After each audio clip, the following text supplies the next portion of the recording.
السلام عليكم ورحمة الله وبركاته. اليوم إن شاء الله أعمل لكم بفتيك الدجاج أو اللحم.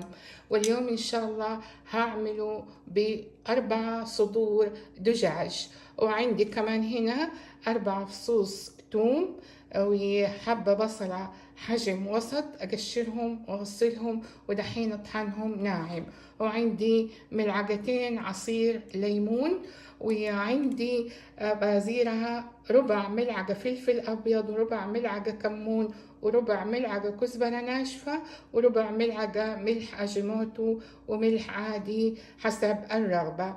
هنا ممكن تضيفي ملعقتين جوز الهند، هذا المبشور جوز الهند، أو إذا ما بغيتي حسب الرغبة. وعندي حبة بيضة فوقها، وعندي بقسماط، وعندي كاسة زيت عربي للقلي. نبدأ ونشوف كيف الطريقة. هنا في المطحنة أحط البصل والثوم، وحطيت هنا قطعة بصل أخضر وأطحن الجميع ناعم. ممكن تحطي أوراق كزبرة خضراء، بس أنا أبغى اللون يكون فاتح في أثناء القلي، فبس اكتفيت بالبصل والثوم. أطحنهم ناعم وأجي أشوف.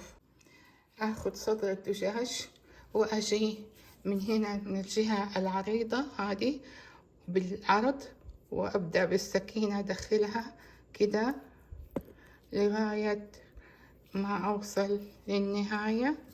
وبعدين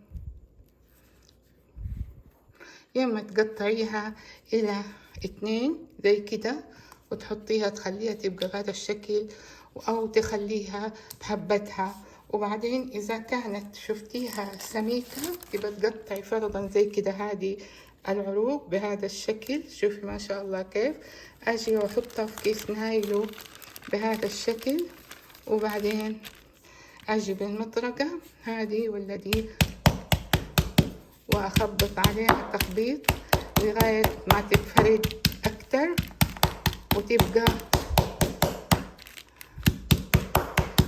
خفيفة.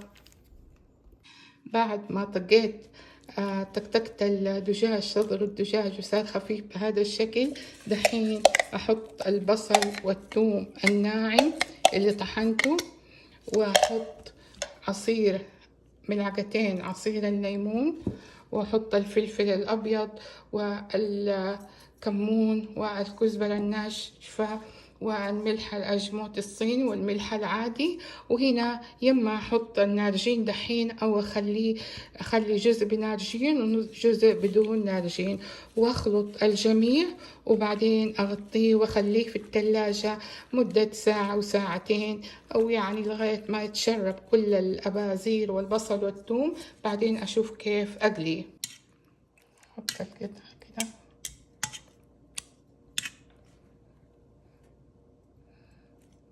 وبعدين في البقسماط وخليه على جنب.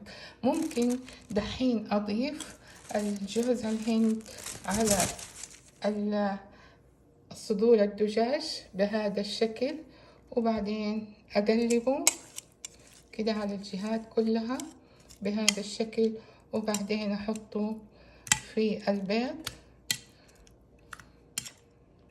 وبعدين أحطه في البقسماط بهذا الوضع، ونشوف نقليه ونشوف كيف يكون طريقته.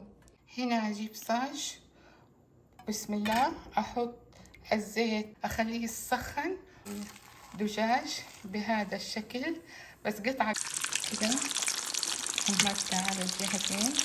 دحين أشيلها وأصفيها من الزيت وأحطها في ورق النشاف حقت الطبيخ لغاية ما ينزل الزيت منها كلها. بفتيك الدجاج انتهى والحمد لله.